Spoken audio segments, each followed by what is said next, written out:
Assalamualaikum warahmatullahi wabarakatuh. Kembali masih bareng Cakra di tutorial maklar Edjan ya. Oke, ketemu lagi di pembahasan permasalahan di TV LCD LED dan cara penanganannya guys. Oke, kali ini kita mengerjakan satu TV di depan sini 32H ya, seri TV Samsung LED, serinya 32H 4000 yang mengalami mati total akibat petir guys ya. Gimana cara penanganannya? Mudah-mudahan ada sedikit ilmu yang bermanfaat Cakra bagikan untuk teman-teman, tentunya untuk para subscriber, juga untuk teman-teman yang mempunyai masalah yang sama dan kendala yang sama di TV 32H 4000 dengan kondisi mati total karena petir guys. Oke.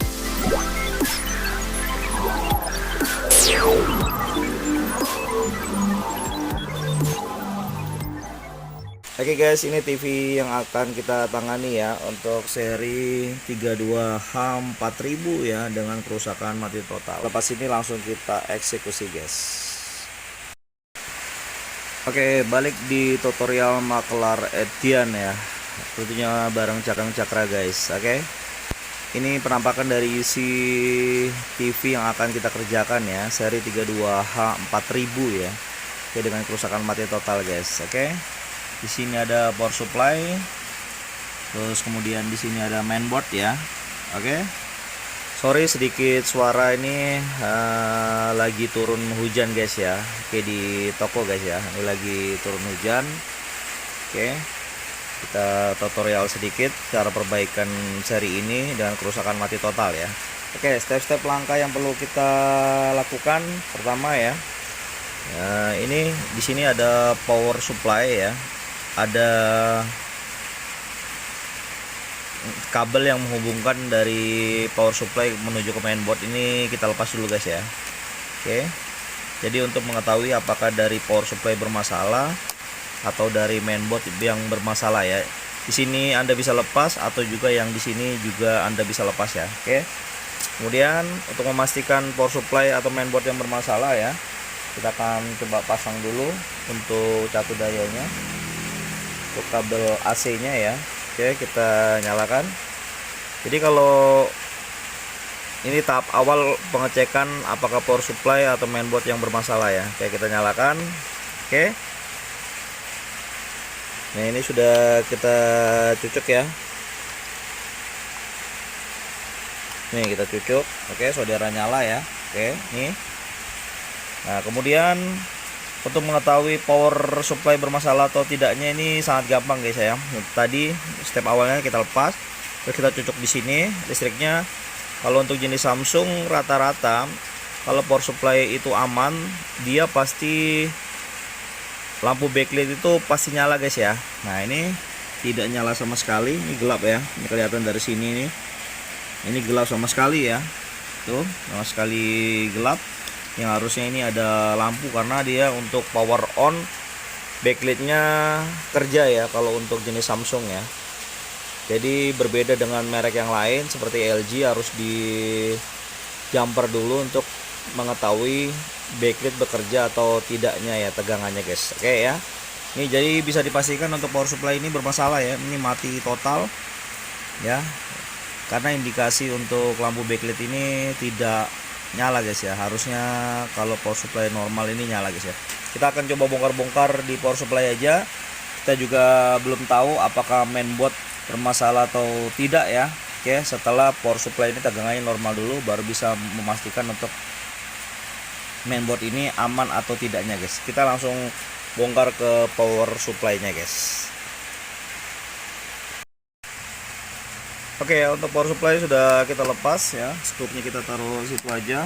Nah, ini kita lihat di sini ada untuk power supply ini kayaknya elko nya udah gembung guys ya. Oke, nah, kalian bisa lihat ya, ini indikasi awalnya katanya user ini TV nya kena petir ya. Apa benar TV ini kena petir ya? Biasanya kalau indikasi kena petir ini ada setidaknya ada komponen yang pecah atau yang terbakar guys ya. Oke, kita akan coba cek secara teliti dulu ya. Oke, kita zoom dulu untuk videonya ya. Oke, kita akan cek dulu sebelum kita ukur mengukur ya. Oke, di sini untuk jalur AC-nya. Oke. Nah, ini guys ya. Nah, kalian bisa lihat ya, di sini ada untuk IC driver ini mengalami pecah guys ya. Ternyata benar ya, untuk jenis ini penyakit yang ditangani ini biasanya kena petir ya. Kalau sudah sampai di IC driver ini pecah guys ya. Oke. Biasanya kalau kita kerjakan ini ada kalanya berhasil, ada juga tidak berhasil ya. Ya, yang penting untuk di AC ini rata-rata bisa dikerjain. Tapi kalau untuk sudah keluar dari trafo switching ini biasanya ada komponen juga, beberapa komponen yang bermasalah juga ya. Nah, karena dia over tegangan ya, jadi mengakibatkan tadi untuk elko ini ya. Nah, ini elko-nya ini over ya, tegangan over, jadi mengakibatkan elko ini jadi gembung seperti ini guys ya. Oke. Oke, apakah power supply ini sudah parah atau tidak ya? Oke. Karena biasanya kalau sudah over tegangan ya, semua komponen-komponen yang dilewatinya karena dia kapasitasnya over, biasanya banyak yang bermasalah atau banyak yang rusak guys ya. Untuk tegangan SMD juga di microchipnya ya. Oke, kita akan coba ukur-ukur dulu ya. Apakah sebaiknya kita kerjakan atau sebaiknya kita ganti satu blok aja ya. Jadi menghindari hal-hal yang tidak diinginkan. Untuk jangka panjangnya biasanya kalau pengerjaan seperti ini rata-rata pasti setelah kita kerjakan kena petir itu ada indikasi pasti bermasalah lagi guys ya. Ternyata power supply yang bermasalah, kita tidak tahu untuk mainboard ini bermasalah atau tidak ya, karena akibat dari tegangan yang over ini bisa jadi mainboard ini juga bermasalah ya. Indikasi awalnya ini kata usernya kena petir guys. Oke ya. Oke, kita cari-cari di rak, ternyata masih ada satu unit ya untuk power supply-nya. Kita untuk pastikan apakah mainboard ini bermasalah juga atau tidak ya akibat dari kena petir guys ya. Kita langsung eksekusi, kita pasang, terus kemudian kita lihat hasilnya. Mudah-mudahan mainboard ini aman aja guys ya. Oke guys ya, setelah kita pasang power supply-nya ya. Oke, kita akan coba nyalakan. Ini tahap awalnya tadi seperti tadi ya. Jadi kalau untuk power supply-nya aman ya, setidaknya kalau kita nyalakan tanpa menggunakan mainboard, lampu backlight itu harus nyala guys ya.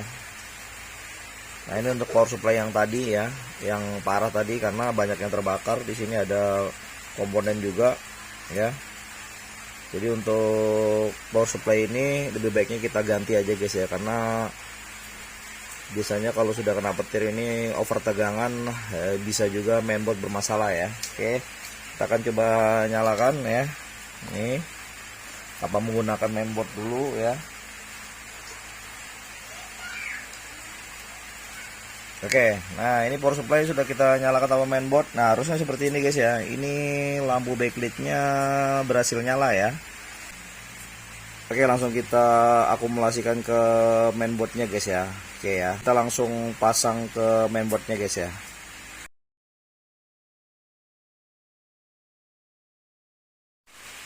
Untuk yang terbakar tadi saya sudah coba nyalakan ya di belakang layar ya. Ternyata memang IC-nya bermasalah ya, untuk DC to DC yang seperti yang ada di posisi ini dia terbakar ya guys ya. Oke, langsung saya modif aja. Ini pengerjaan yang biasa saya lakukan tanpa harus menggantikan mainboard. Tapi yang utama untuk chipset ini, yang utama jangan sampai bermasalah juga ya. Tapi kalau sudah kita modif seperti ini, chipset ini bermasalah ya, mau nggak mau kita harus ganti satu blok juga guys. Oke ya. Oke, kita akan coba nyalakan ya. Jadi untuk pemasangan ini sudah ya saya kerjakan dulu ya. Jadi untuk Anda hanya mengganti power supply ya, terus mainboard masih bisa diakalin tanpa mengganti mainboard juga guys ya. Oke, kita akan coba lihat hasilnya. Kita pasang di sini ya. Jadi perlu diperhatikan untuk seri 32H 4000 atau 5100 ya, yang menggunakan power supply yang seperti ini, apabila kena petir dipastikan untuk mainboard itu pasti bermasalah juga guys ya, untuk DC to DC nya terbakar ya. Oke, setelah kita modif yang seperti ini ya, Untuk mana-mana yang di jumper ini nanti saya lihatkan di gambar, saya buat gambar ya. Anda bisa melihat di situ tegangan-tegangan yang perlu diperhatikan. Untuk DC to DC nya ya, kita akan coba nyalakan gimana hasilnya ya. Oke, nah ini lampu backlight sudah nyala, terus Samsung untuk anu sudah nyala. Nah, kita lihat di sini ya. Nah, guys ya. Alhamdulillah ya, setelah kena petir ya, yang bisa dikatakan agak parah ya, atau parah ya. Karena power supply harus ganti karena banyak komponen yang bermasalah ya. Lebih baiknya untuk jangka panjang kita ganti. Tapi kalau untuk mainboard hanya DC to DC nya masih bisa kita akalin menggunakan step down guys ya. Oke. Ini kita menggunakan step down yang seperti ini. Untuk tegangan 5 voltnya bermasalah ya. Jadi 12 kita rubah, kita step down ya, sehingga menghasilkan tegangan 5 volt ya. Oke ya. Oke, gitu aja, semoga bermanfaatannya untuk teman-teman semua. Bantu like, comment, share, dan subscribe ya. Tentunya masih di tutorial Makelar Ejan. Saya Cakra, sampai jumpa lagi di tutorial berikutnya. Assalamualaikum warahmatullahi wabarakatuh.